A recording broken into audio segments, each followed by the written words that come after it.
Hi guys, welcome back. This is your second last short story, so just bear with me. We are almost done and through with them. As you've heard, so the lockdown has been extended for another 2 weeks after, so we'll definitely, or let's say hopefully, finish the awesome opsommings as well under the discussion of that. Then as soon as we get the guides, we can just go through the questions that you have on that. Okay, so this short story's name is Eienaam. So Eienaam, as you guys know from the language, it refers to a name of a place or a person or an animal, all those names that are written with a capital letter. So I'm not going to give it away. This girl wants to change her name. And yeah, we'll find out in the story why. I'm not going to tell you now why. Okay, so guys, please, if you have completed this video and you know what the discussion is about, you've read everything in your study guide, please complete the questions, mark them, and then we'll discuss them as soon as we get back to class. Okay, so once again, I'll just start by reading a page and then doing the analysis. I've not included the pages in these slides again because you guys have the book and it will actually be better for you to follow in the book itself than on the slides, because on the slides it doesn't come out as clearly anyway. Okay, so Eienaam deur Christine Baarkhuizen Leroux. Toe sy terugkom, staan haar ma voor die venster. Sy kyk weg verder as die mure om die huis, verby die rooi herfsblare en die breel, verby die bure se huis en heining, na iets ander kant, hier en nou. Sy gooi water in die ketel en haal 2 koppies en pierings uit die kas, van die met die roosies op waaruit hulle nooit drink nie, en die teelepel met die duifies aan die onderkant. Haar ma sal lus wees vir tee. Dis koud. Die eerste winterreën het vanoggend begin val terwyl sy na die binnelandse sake toe gestap het. Sy het haar warm baadjie bo oor 'n dik trui aangetrek en 'n serp om haar nek gedraai. Die temperatuur op die televisie se weerprogram was nie so laag nie, maar in haar are was sy koud.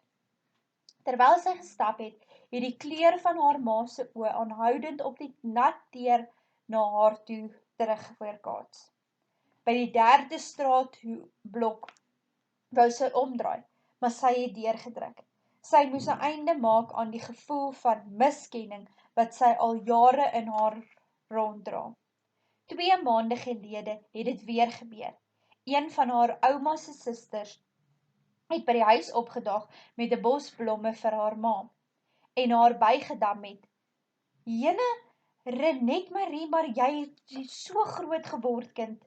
"Ek is nie Marie nie," het sy kortaf gesê en na haar kamer toe geloop. Sy het die hele tyd daar gebly en die musiek so hard gesit dat sy die mense se gepraat en praat nie kon hoor nie. Ook toe haar ma haar vir ete kom roep het sy nie uit die kamer gekom nie. Sy het ook nie toegegee aan haar gewete wat aan haar gekarring het, omdat haar ma alleen alles vir die gaste moes doen nie. Okay, so we can see it starts off with toe sy terugkom. Okay, so this is a third person narrative. So she's not talking about herself like the other stories.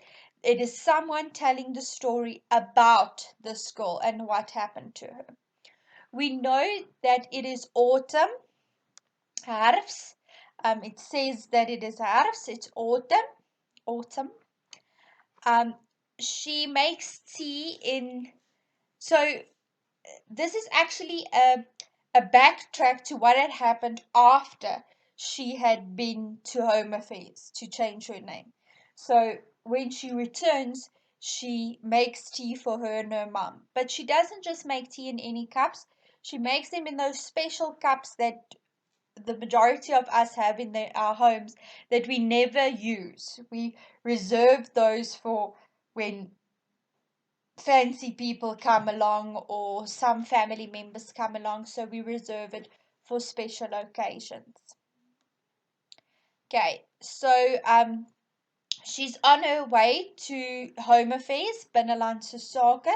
So she says she was walking and on her way to Home Affairs, it started raining. The first rain of winter was there. So we know that she's going to Home Affairs. On her way there, it says third block from Home Affairs. She wanted to turn around. So she's doubting the fact that she wants to change her name. She's not positive about this. It's something she wants to do, but she's a little bit on edge about it. We learn that she gets very angry when people call her Marie. So we don't yet know, or actually Henriette Marie. So we don't yet know why, but she doesn't like that. We know this is her name, but she doesn't like it when people call her that. There's an aunt that brings flowers to their house, so we know at this stage that maybe they are mourning something because her mom had quite a few guests at the house. They bought flowers and she's not happy. So obviously they're mourning something, and we know that she doesn't like to be called Marie. So let's see what happens next. Laat hulle opsnork, die ewige droewige familie wat elke jaar daar opdag om almal te herinner aan die vroege gestorwe kind. Sy wou niks meer met hulle uit te waai nie. Dat hulle na al die jare steeds net verby haar gekyk het, net die oppervlak van 'n lyf kon sien en dit onmiddellik kon vervang. Sy was moeg daarvoor dat mense haar verkeerd aanspreek. Moeg om die tweede lekkerste koekie in die blik te wees. Dit kos nie baie om jou naam te laat verander nie. Sy het dit lankal uitgevind en sy was oud genoeg. Daar was 'n lang ry mense by die binnelandse sake, maar sy het nie omgegee nie. Sy het baie tyd en sy het haar ekonomieboeke saamgeneem om te leer vir die toets wat sy die volgende week moes skryf. Toe sy uiteindelik binne was, was daar 'n paar rye stoele. Dit was benoud van al die asems van die roesemoes van mense met die groen ID-boekies in die hand. Hulle beeld afgewag het. Mense wat wou immigreer, mense wat sterf, wou aanmeld, geboorte wou registreer, paspoorte wou kry en later nie. Mense wat, so het dit gevoel, haar vreemd aangekyk het. Vir wat wou sy nou hier in die ry kom sit? Sy mors hulle tyd.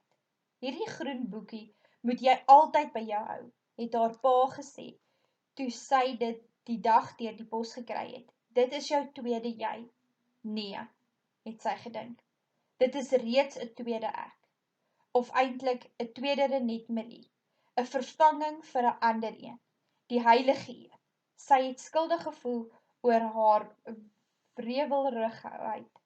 Op die stoel langs haar het 'n ou man met 'n verslete baadjie en hoed gesit.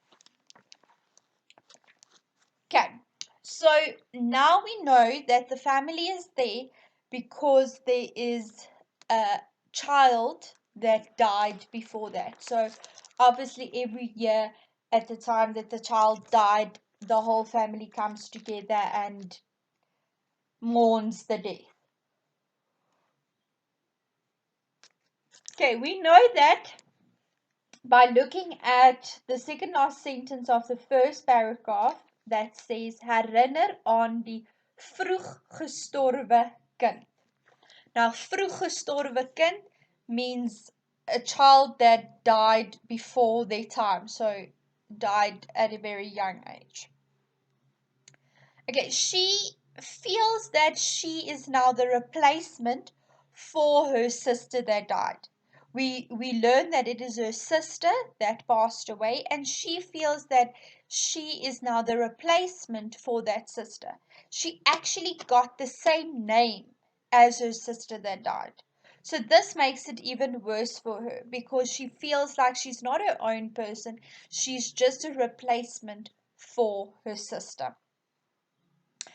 We learned that she is still in school because she takes her books with to study for her economics test that she's writing the next week. So while she's waiting in the line at Home Affairs, she can study. Um, her dad, she remembers that her dad says to her that the ID book that you have with you must always keep with you because he says, dis jou tweede jy. Okay, so the second you must always have this identification book. But then she thinks to herself, she's always been a second you. Um, because she's not the first Renette Marie.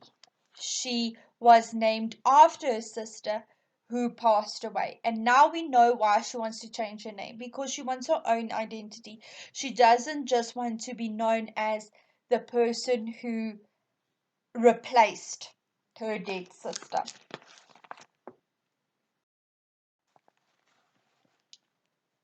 Hy het na tabak geruik en sy hemp se kraag was vuil.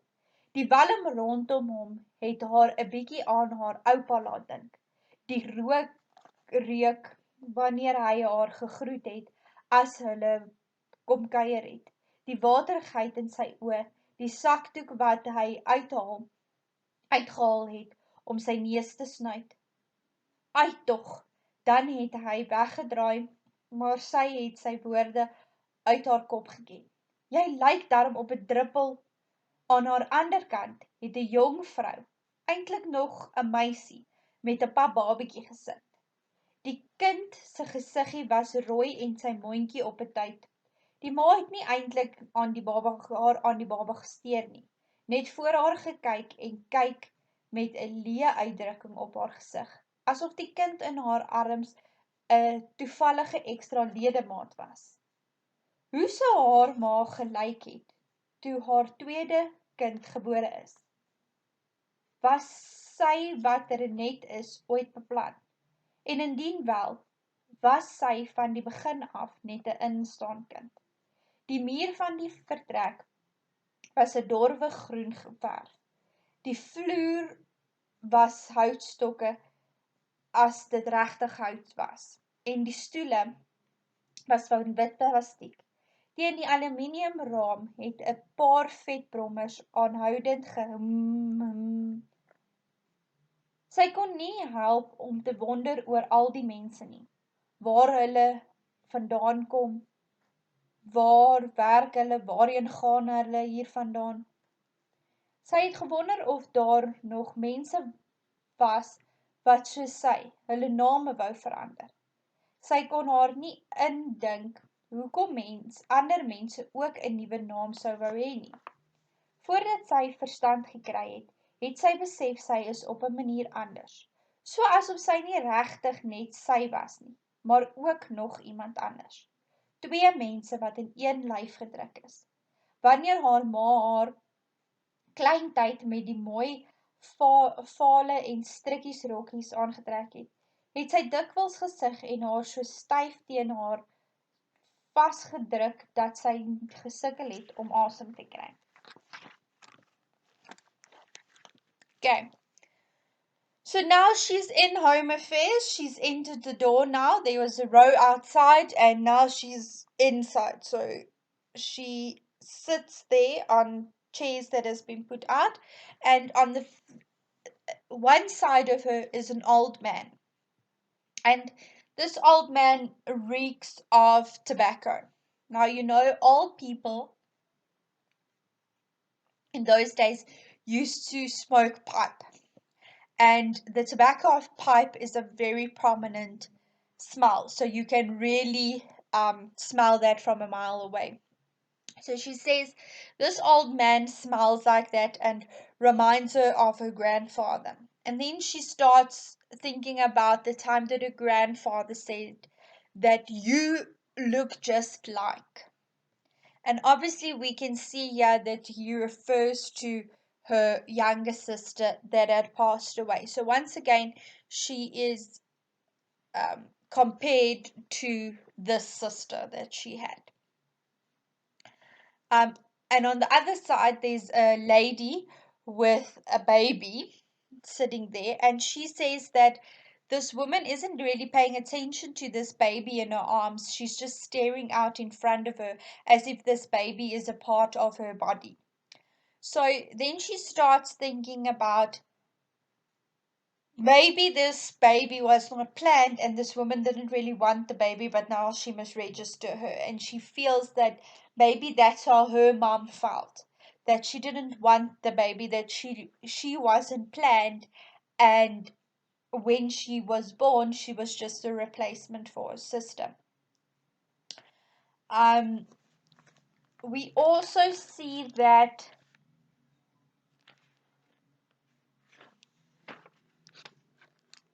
okay, we also notice that she is different, or she thinks of herself as different. She doesn't think of herself as a typical 16-year-old girl. She actually sees herself as two people, the replacement for her sister and then herself.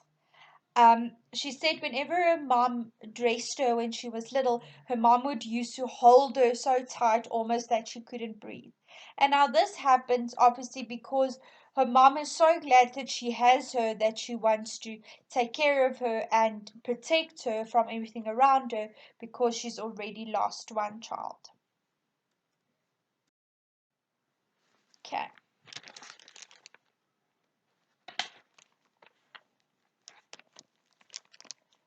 Sy wou lang broekies en toppies dra, maar sy het instinktief geweet sy moes dit nie sê nie. Wanneer sy uiteindelik met die prinsesrokkies voor die spieël gestaan het, het sy haar ma se gesig agter haar ook daarin gesien. Dan het sy gelyk of sy te gelyk huil en lag. Toegegee, haar ma was die een mens wat nooit haar naam verkeerd gesê het nie. Dis eers later toe sy gekom het dat die meeste van die familie haar altyd of Renet Marie of net Marie noem. Dat sy begin besef het dat daar iets regtig vreemd was. Sy was 6. Dit was net voor sy vir die eerste keer skool toe gegaan het, dat sy die oggend by die kombuistafel gesit het. Haar ma was besig om groente te skil. In 'n oondbak het die stukkie vleis wat sy wou gaar maak, bloederig in haar eie sous gelê. Dit het gevoel asof haar maag na haar keel toespring. Mama, het sy gevra, is my naam dan Renet en Marie? Haar ma het die bak met die vleis raak gestamp, soos sy na haar toegedraai het. Die chops het uitgeval en saam met die bak op die grond beland. Die stukkie vleis het in donker vlekke op die vloer gelê. 2 chopse pa, 1 vir haar ma, 1 vir haar en 1 ekstra. Altyd 'n ekstra enetjie wat later in die yskas geberre is. Die blinkbak met die ronde boom het aanhoudend oor die teëls bly tol, totdat dit teen die tafelpoot naaste aan haar tot stilstand gekom het. Haar ma se gesig was soos die van 'n pop, styf en wit. Jou sussie was Marie, het sy gesê. Renet Marie. My sussie wat dood is, het sy gevra. Dit was nie nodig dat haar ma haar antwoord nie. Sy het geweet daar was 'n sussie voor sy gebore is. Maar eers op die dag dat die vleis op die vloer geval het, het sy begin verstaan. Okay, so yeah, we are definitely sure about why she was called Renet Marie. We could have gotten it out of the information that we got before, but yeah, we are certain, and they actually tell the story about how she was called Renet Marie. Okay, so it says that she actually wanted to wear long pants and t-shirts. She did not want to wear little frilly dresses, but her mom wanted her to dress like that, and she has a lot of respect for her mom, and we can see that out of all the people that she talks about, she talks the most highly about her mom. because she says her mom was the only person who actually said her name 100% correctly. Um, Also, in the beginning of the story, she makes tea for her mom because it's cold. She doesn't really do anything for the rest of the family, but for her mom specifically, she does. So her mom plays a very big role in her life. Um, we learned that just before she went to school, when she was 6 years old, she found out that she definitely had her sister's name, and then she started understanding why she had her sister's name.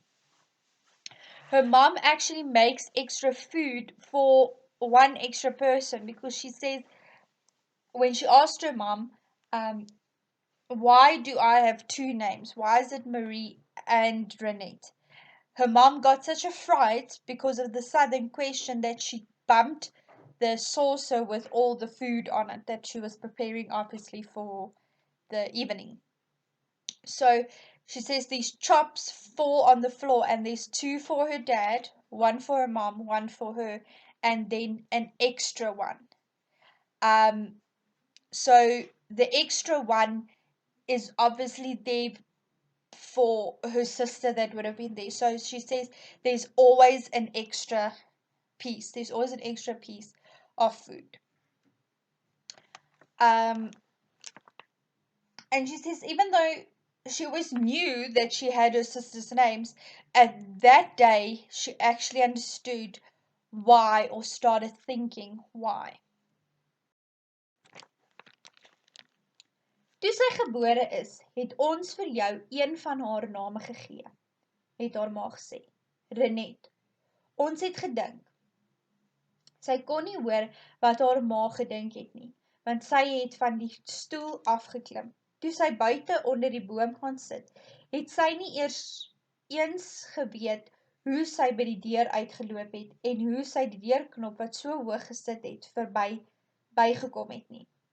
Haar kop was so deur mekaar, sy was net nie regtig Renette nie. Die naam wat sy so mooi geleer skryf het voor skool toe gaan het, was nie hare nie. En die sterretjie wat die mense altyd bygesit het, Marie, dit was nog 'n deel van haar sussie se naam. Sy het niks van haar eie gehad nie. Dit was aan hierdie dag, die dag toe alles verander het, wat sy gesit en dink het in die kantoor by Binnelandse lief en leed. Die mense het stadig een vorentoe geskuif, soos die amptenare die voorste gehelp het. Sy het ongemaklik gevoel tussen hulle. Dit was al anders as wat sy haarself voorgestel het. Nie net 'n vinnige aanskuif van die vorm en die boekie oor die toonbank. En sien daar, sy was ontslae van die las wat sy so lank moes dra nie. Na die dag dat sy haar ma so permanent gevra het, het sy aan haarself as Ansie begin dink. 'n Naam uit 'n storie wat haar pa eenmaal vir haar gelees het.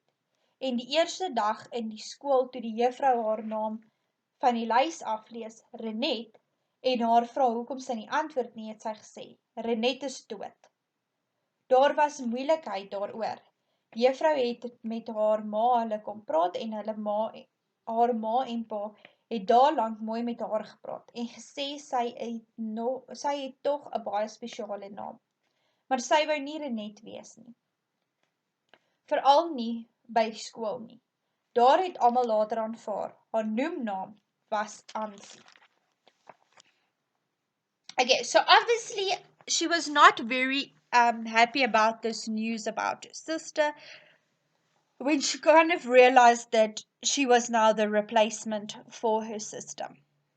And this is a story that she thought about while she was sitting in the row on her way to changing her name at Home Affairs. And she also realized that it doesn't just happen that quickly. You don't just get to Home Affairs, change your name, and it's done. You sit in a long queue. You actually have a lot of time to think about this. Later on, she started referring to herself as Ansi.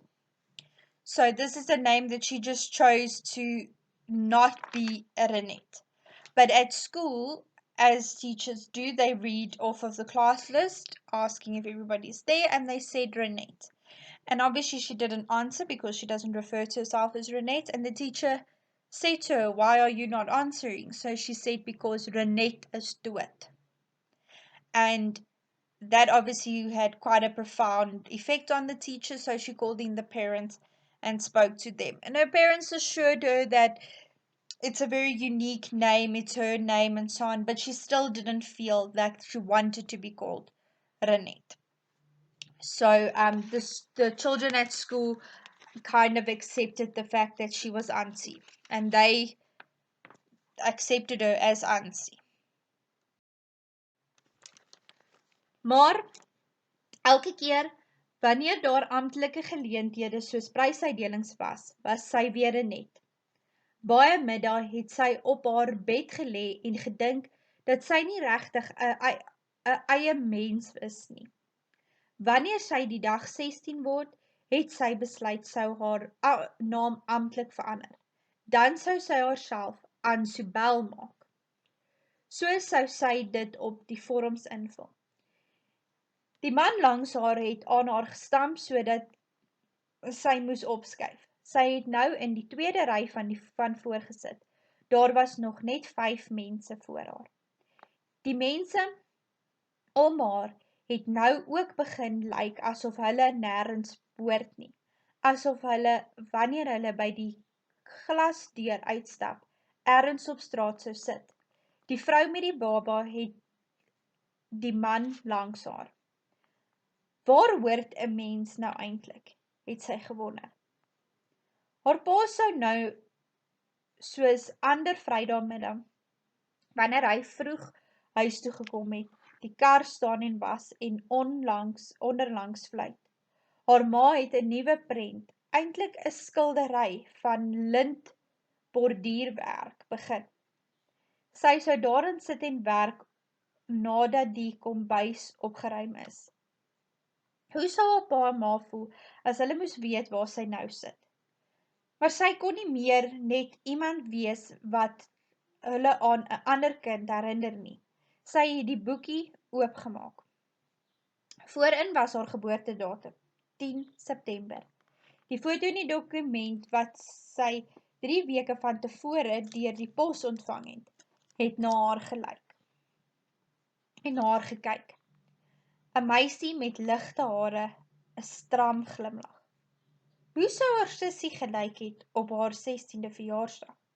As 'n klein dogtertjie van 2. Net voordat sy die dag agter om die huis gehardloop het en haar ma met die kar oor haar gery het, was sy ook blond.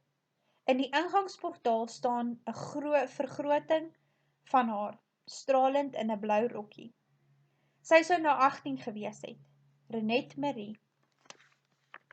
Hulle sou saam kon praat oor klere en ouens, oor wat hulle eendag wil word, oor flieks en boeke en dans. Okay. So,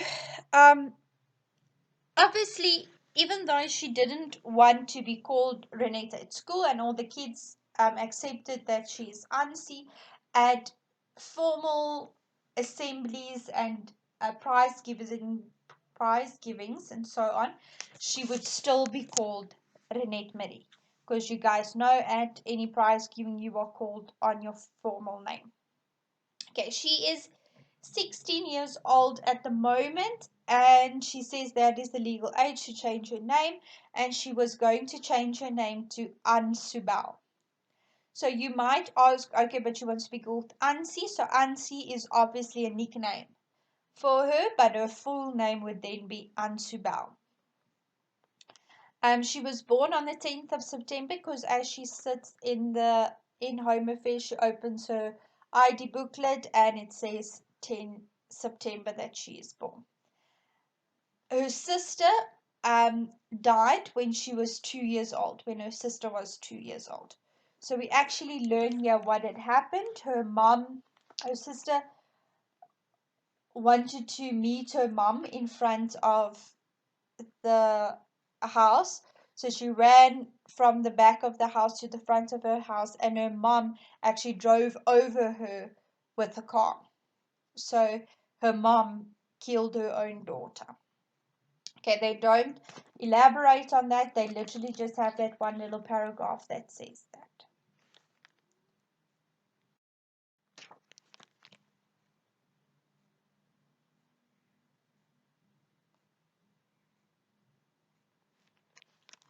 Okay. Okay, so I've actually combined the two slides. I only see it now. I'm just going to read the last page as well because it links very well to page 100. Hulle sou saam met hulle ma gaan klere koop het, gekyk het na die mense wat verbyloop, wanneer hulle by 'n tafel sit en koffie drink. Hulle ma sou gelag het en slipstifie gedra het, en nie so baie by die venster uitgestaan het nie. En sy sou aan Sibel gewees het. Die vertrek het met eens kleiner gevoel, asof die mure nader geskuif het. Sy het gesien hoe haar pa op 'n Saterdagmiddag voor die televisie sit, pantoffels aan met 'n beker koffie voor die rugby begin. Hoe hy met sy hand vir haar wys om by hom op die bank te kom sit en haar 'n slukkie koffie gee. Haar ma sou om die hoek loer, haar gesig gloeiend van voor die stoof staan om pannekoek te bak. Die onderste een met die baie suiker is joune, hoor Renet. Die man langs haar het weer aan haar gestamp. Dis nou jou beurt, hulle het jou al geroep. Sy het opgestaan. Die vorm het uit haar hand gegly en die ID-boek het ook geval. Jammer, het sy vir die vrou by die toonbank gesê en die goed van die vloer af opgetel. Sy het 'n tree vorentoe gegee en toe gaan staan. Van elders het 'n kaneelreuk gekom, so sterk dat dit haar oë laat traan het. Sy het omgedraai na die ou man met die vervlenterde kombersie om sy knie. Meneer kan maar gaan, sê sy vir hom, het sy vir hom beduie. Ek moet huis toe gaan. Ek onthou nou. Ek dink my ma wag al lankal vir my. Okay, so obviously she did not change her name. She had all these intentions of changing her name and all these reasons why, but in the time that she was sitting there waiting for her turn to come forward and do whatever she needed to do at Home Affairs, she realized that she doesn't actually want to do this and that she loves her mom and her dad so much and that they really care for her and they actually don't make her feel like she is second best. She makes herself feel that she's not worthy and she compares herself to her sister, not necessarily them comparing her to her sister. Okay, so thank you very much, guys. Please go through the guide. Read all the notes that there's in the guide as well, and then complete the questions, mark it, and then we'll go through the answers as soon as we get back to school. Thank you very much and enjoy your day.